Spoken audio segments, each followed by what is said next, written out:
Generally speaking, anytime you manage any folks, right, in any industry, you want to make sure you have the right team in there, the right folks doing the work appropriately and accordingly. And again, in any industry, that's a delicate balance. And finding that, of course, it just depends, right, on a lot of factors.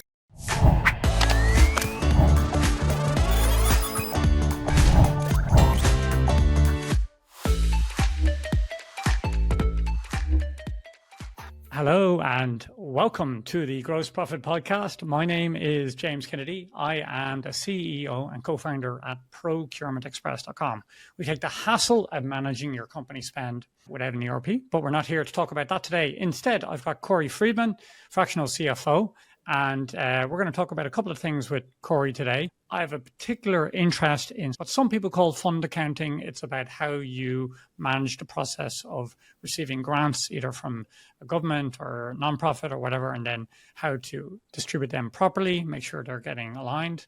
And very interestingly, Corey has a cool story about how he spent a period of his career helping a client buy hospitals. Now, buying a hospital sounds kind of intimidating to me. I'm interested in the corner cases around that and how you go about do it and what it's like to run a business like that. And we're going to have a chat about that today. So, Corey, you're very welcome to the show. Maybe you could start off by telling us something about you that not many people know. Yeah, thank you, James. Thanks for having me on the podcast here. One thing I can tell you about me that maybe not too many people know is I have become a big fan of doing martial arts, in particular doing Thai boxing as well as Hapkido, which is Korean hand combat. I've been doing that for a few years now. I enjoy it. It's a great exercise, great opportunity just to release stress and do something productive.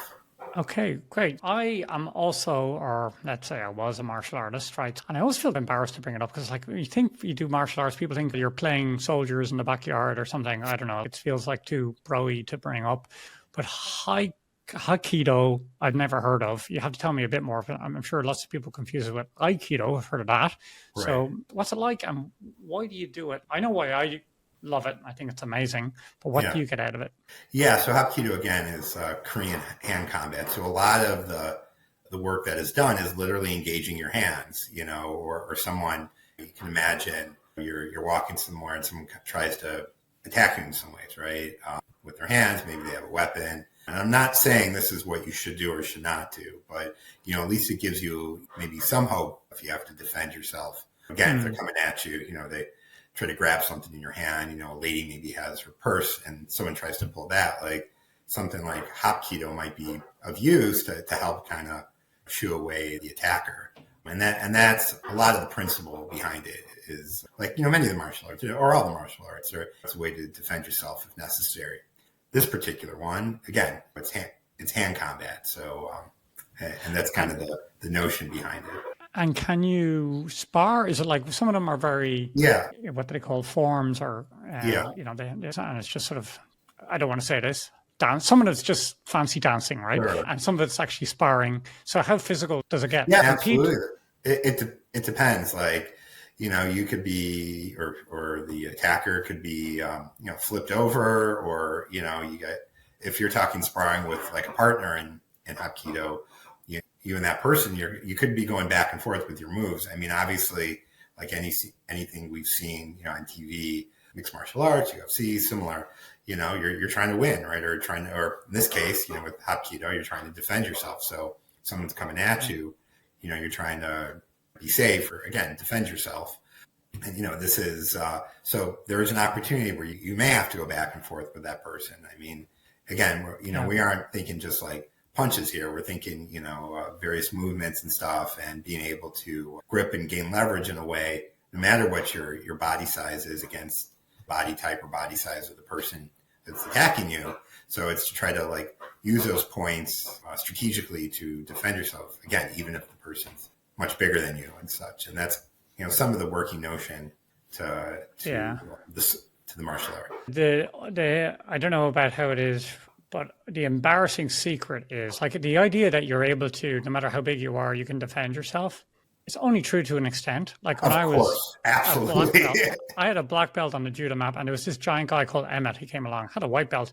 He was just freaking huge. At a certain stage, I could Right. if you 6'8" and you're like, okay, that's Right. what people don't tell you. But Of there you course. go. And of course, like, if someone has like a gun, there's only Yeah, so much they're going to do, right? I mean, of course, yeah, there's limits to what you can do, but it's like any of the martial arts. It maybe gives you a chance to yeah, defend yourself. It's not a guarantee, yeah, as we know. It's yeah. maybe gives you a chance, depending on what that situation is. Not every, as you mentioned, it's not in every situation. Yeah. Well, hopefully you never use it. And it gave me Of huge course. confidence Yeah. in myself. And mostly it taught me that there's actually always someone who can kick your ass. That's, Oh, that's the sure. thing. So better not to even have to And find out if you and can or not, like for sure. and it's All right, cool. I love possible. it. It's a great pastime. I really recommend people. I feel like now it's a bit acceptable. It's okay to say you play tennis. It's sort of weird, a little bit weird sometimes to say you do a martial art, but we should bring it out, make it acceptable. Okay, so I joke with people on here. We talk about not here to talk about martial arts. We're here to talk about finance. And I like to have a credibility section at the top of the show. Basically, why the hell should we listen to you when it comes to finance? How do you know what you're doing? So it's not. I don't normally say it as crassly as that, but let's face it, that's what it is. So tell me a bit about your finance background. Maybe tell me your biggest career achievements so far. We can get a sense where you are in your career. Sure, absolutely. So, my career for 25 plus years has been somewhat finance related. The first 15 years or so, I worked for two large companies, great experiences in that time, and then shortly thereafter, during the end of my run at my last company, started to get the itch to do something entrepreneurial. During that time, the company was going through some changes. They offered people at my level a chance to take a buyout. I'd been at the company, almost 14 years. I'm like, great, this is a great opportunity to start something new. As I mentioned, I started getting the itch for something more entrepreneurial. So I had a little bit of a runway after my time with that company concluded. And while I was trying to figure it out, apply to jobs, I started picking up these consulting projects, doing Okay. various things. And what sort of finance training did you do? Did you get accredited, or did you go to college, or what? How did you work your way up? Yeah, some of its experience were just as time went on, gotten better, and with my job Okay. responsibilities, got promoted. The kinds of skills you develop when you're in roles or certain roles, of course, and sometimes it's the things that's in the job responsibilities, and then there's the other things that you acquire through trial and error or finding things that work, as well as got my MBA from the University of Chicago. And I think that, that better just to provide a more well-rounded approach to how I was just doing my work. Okay, that's the great thing about working for a large company, an S&P company, is it gives you that ability to go and do development like an MBA or whatever. It gives you the scope. But did they support you in that, or was that something you had to take a sabbatical for? No, absolutely. I was going in the evening program, so I'd work during the day and then go to school at night. So like I had that balance between like theoretical and practical, and I thought that was a good interplay to really on both sides. Like anytime you go to school, they want you to develop critical thinking, and sometimes that was influenced by the practical work experience. So they kind of helped each other, because I felt as if during that time I was bringing things to the classroom from my work experience, and then vice versa, bringing things from the classroom to work. And I thought, again, that helped me both ways, and I appreciated that experience. It was hard, no doubt, but it was challenging, and again, it was the overall experience. And I'm not saying there wasn't stress, of course.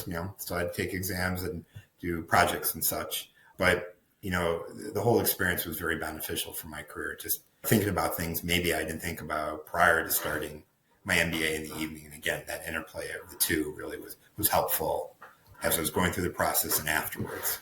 Yeah. Okay. So in the start of my entrepreneurial journey, one way to say it is that I started off with my then girlfriend, now wife. We were working on a business together. And one way to say it is that we started a business, we stepped out, we decided, in our case, we moved to Argentina to go and launch it there. And the other way to say it is, in 2007, everyone got fired, including us, and we had no choice. We had to make a living. So there's always some push and some pull. And when you decided to step out for yourself, how did you make the transition from corporate or what was the impetus to make the transition from corporate to entrepreneurial world? Yeah. So again, during that time, my company was going through some changes and stuff. They were offering people at my level a chance to take a buyout package. And given I'd been there 14 years, again, I started to get this entrepreneurial itch. I thought the time was now. My wife and I, we were expecting our second child. So I thought this was a chance to really go in a new direction. I want to be clear, like, it just wasn't a seamless change by any means. There's a lot of new things, and especially if you're trying to start your own business, as many know, like, you're doing everything, right? You're responsible for everything. You are the HR department, you are the billing department, and such. And learning that stuff, what that takes, being organized in a way, is constant. And was this business fractional CFO work, or was it a different business at this stage? No, it started that because I thought I can lean on my finance background.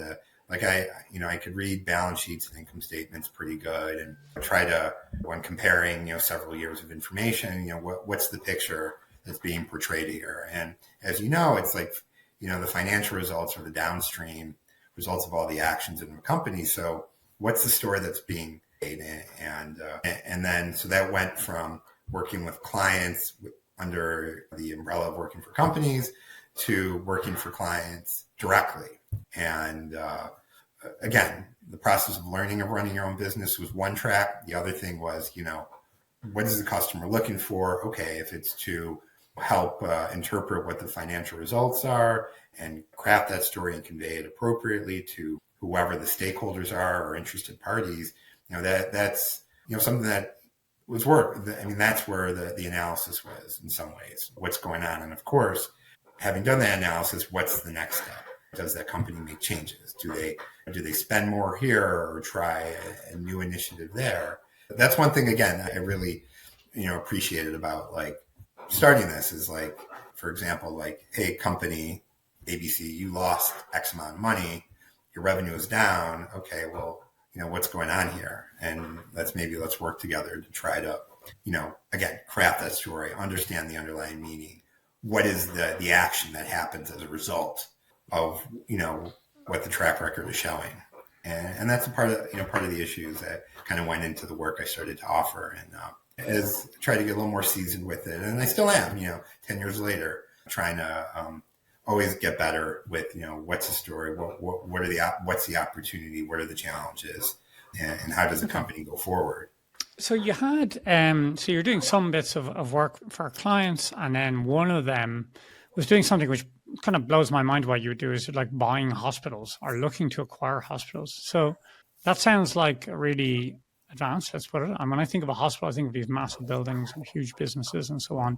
And so tell us a bit about what this, I always think of CFO and CEO like Batman and Robin, but I don't know who's Batman and who's Robin, but who's the Batman, let's say, in this case, what was he doing, and where did he even get the idea, I'm going to go around and start buying hospitals? Sounds kind of ambitious.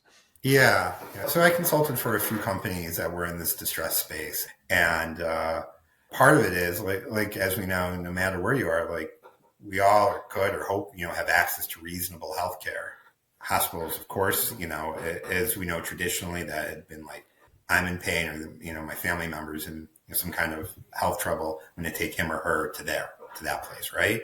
I mean, obviously some of that's evolved, but the point is, like, these places, in the States still needed reasonable access to healthcare, or meaning like a hospital and such if necessary. And having, as with a hospital, like, one thing that's nice is it kind of has, like, generally speaking, all these services under one roof, right?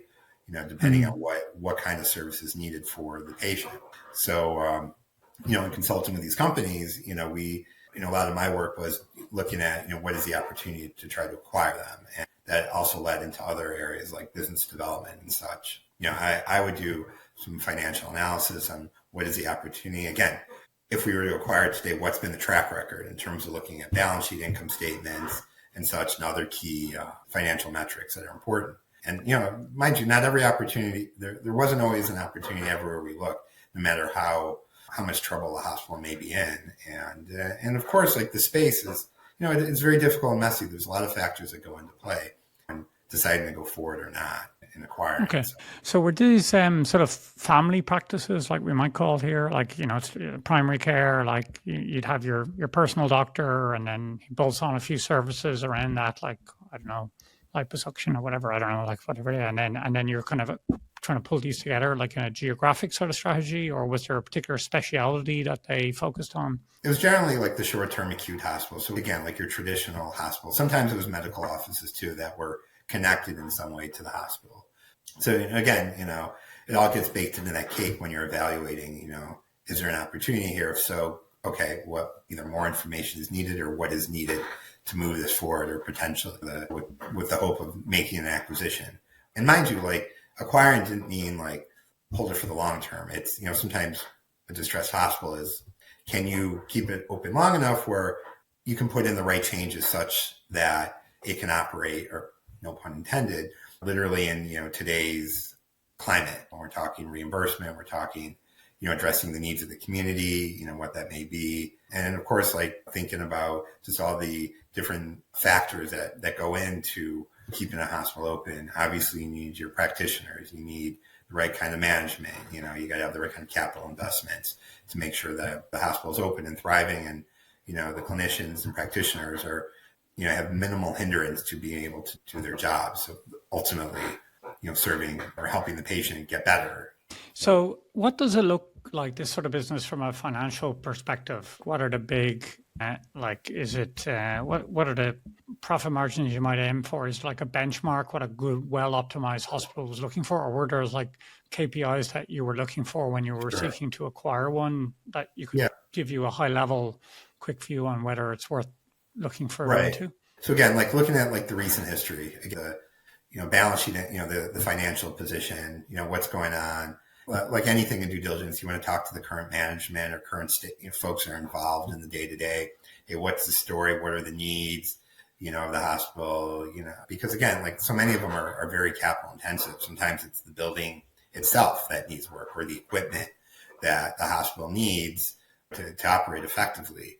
So those are a couple of the critical factors. I mean, when it comes and how are they? I guess a hospital sounds like one step up from a sort of professional service, but how are they valued? Is it on the fees or the revenue, or is it the EBITDA, or because there's so much capital involved, is the EBITDA more important, or is there a net profit amount multiple that people use? So generally speaking, you're looking anywhere from 4 to 6 to 8 times EBITDA, depending on what that EBITDA is, of course. And then, of course, there's many other factors that'll, you got to weigh in there. Again, what are the capital needs? So what are the investment?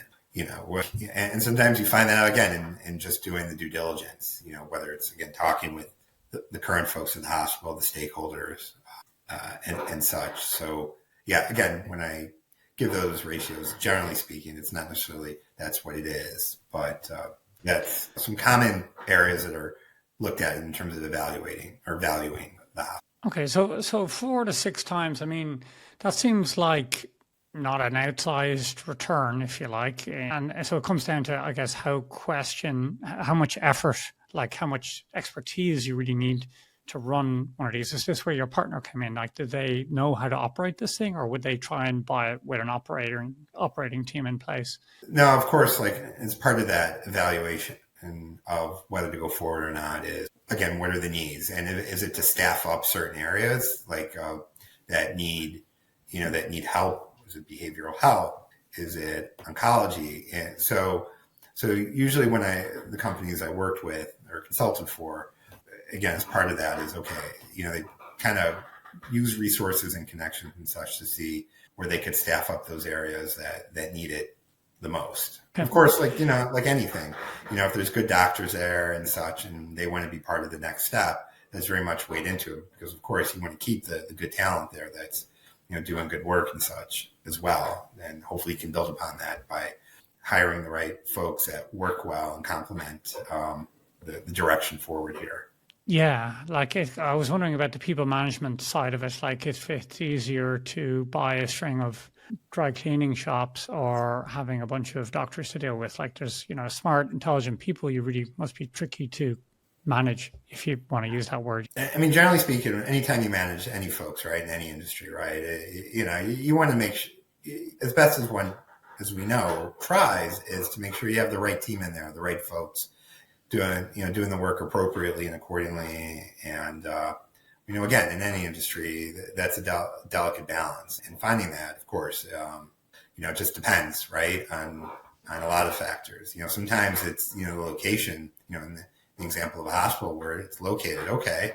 If a hospital needs to staff up in certain areas, how difficult is it to recruit? And that may not be easy, to be honest. Sometimes geography matters. And if certain kinds of doctors are not located within a certain geographical area or geographic, say, boundaries where it makes sense for them to want to work there, yeah, that can be challenging for sure. Yeah, I imagine. So let's talk a bit more broadly with another sector I know you work with, which is, I guess it's a charity sector or nonprofits, and you focus on that as a client, I think, if I'm not wrong. So what's your experience there in terms of what makes it different about working with a nonprofit versus I want to say ordinary business, let's say? Sure. So as we know, like any business, nonprofit, corporate, of course, the challenges could be much more nuanced, right? Depending on what we're looking at. Nonprofit, generally speaking, its typical challenges, of course, are funding, right? Or funding is one critical one. Got to have the dollars in to do the service, and of course, it's got to be run in a certain way that makes sense, right? It's efficient, serving its stakeholders, it's carrying out its mission appropriately. Like we just talked about a moment ago in the hospitals, it's got to have the right financial strength in there too. And again, the great alignment, good governance, of course, are all key things that matter too in the operation of a nonprofit. Generally speaking, finding or funding or financing or funding is usually the biggest issue, because usually, there's a grantor or a corporate or charitable partner that gives maybe a certain amount, over a certain schedule. If there's another organization that's not all that different in mission, that same funder may say, okay, this year I'm going to give it to your organization. Next year I'm going to give it to them. Then you got to go try to plug those gaps. And again, that's not easy. Again, there's myriad challenges to acquiring or getting the financing or funding that's needed. As we know in the U.S., there's been some changes here. So some nonprofits are, trying to evaluate things and what they need to do to operate effectively going forward here. Others, they've built up reserves strong enough where they can absorb some shocks to the system and, still carry out their mission accordingly. So I had an interview with an organization. It was a philanthropic organization. And I asked them, when you're giving out money to organizations to spend, aren't you worried about how they're going to use that money? I was kind of self-servingly asking that question because, of course, we help people deploy funds, where they've been gotten and make sure that the funds are spent how they should be and so on. And the philanthropic organization said, well, actually, mostly our job is on the due diligence and on the upfront and getting to the point of granting the funds. And then after that, our job is done. We trust them. They go do it.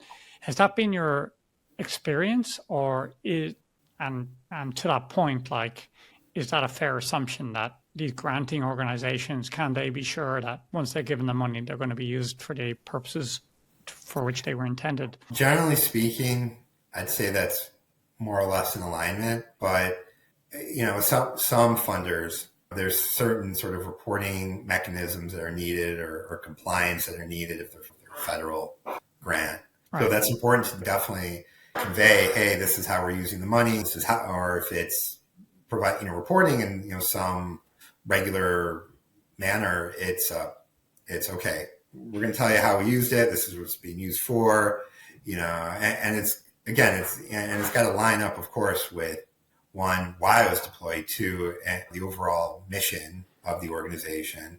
And sometimes it has to come in the documentation and communication you provide to those funding sources or funding companies and organizations. So when you're dealing with an organization like that that's in receipt of grant funding, what's your go-to tactic for being able to answer that question if it comes? Do you just get invoices and receipts like normal, or is there anything special you need to do? I think a combination of things. One thing is, what can you measure in doing this? If it's, hey, this money is to go towards the purchase of something that's needed to run the business, and maybe it's the funder provides 50%, the organization has to find the other 50%, towards making this acquisition. As an example, that funding organization may ask, okay, well, tell me how you're doing towards that project or towards, acquiring that asset, and I'm guessing, that nonprofit would want to provide something of, hey, we are, 75% towards our goal of raising X amount of money for this. Here's what we've done. We've done activity A, B, and C.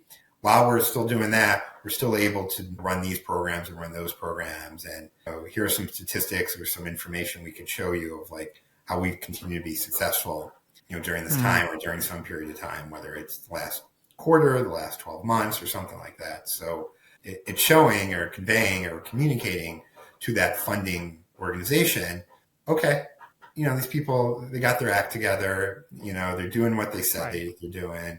Here's how they're tracking towards that goal. Here's, how everything at the end of the day all rolls up to the mission of the program or mission of the organization.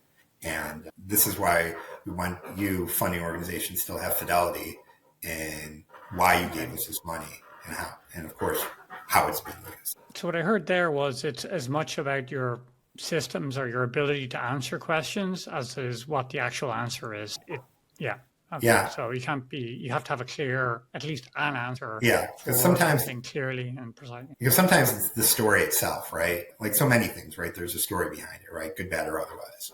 And it's like, okay, we want to convey the story of our organization, and you as a contributor or grant making organization, we just want to give you some confidence and comfort in, your money is being used in the way that why we asked or requested it or sought it out, or of course, no one at that stage. Everyone kind of looks like an idiot if it isn't spent correctly. Like there's the granting organization. They don't want to necessarily know. It's not that they don't want to know, but they won't look good if they gave the money to someone who didn't spend it right. So there's an incentive there for everything to be fine, unless it's egregious, I guess. I don't know maybe I should get someone on from a granting organization to see how they feel about that. But I can see how, because their job is to give out this money. If they haven't done it correctly, then everyone looks bad. So you just kind of hope no one finds out. Yeah. And there's there could be some positive externalities to both organizations. If, one organization is providing money to that other organization that's using it in a way, again, that aligns with all the reasons why they got the money in the first place. There's many incentives. Of course, naturally speaking, of course, it should be spent anyways in the right way. But it's like, oh, okay, this company knows how to spend money effectively that aligns with the mission. That's great. Maybe we want to talk to them about providing funding to them as well. Okay. All right. So let me just ask a bit about your own practice then. We've talked about nonprofits, which are good customers for you. Who else would be a good customer?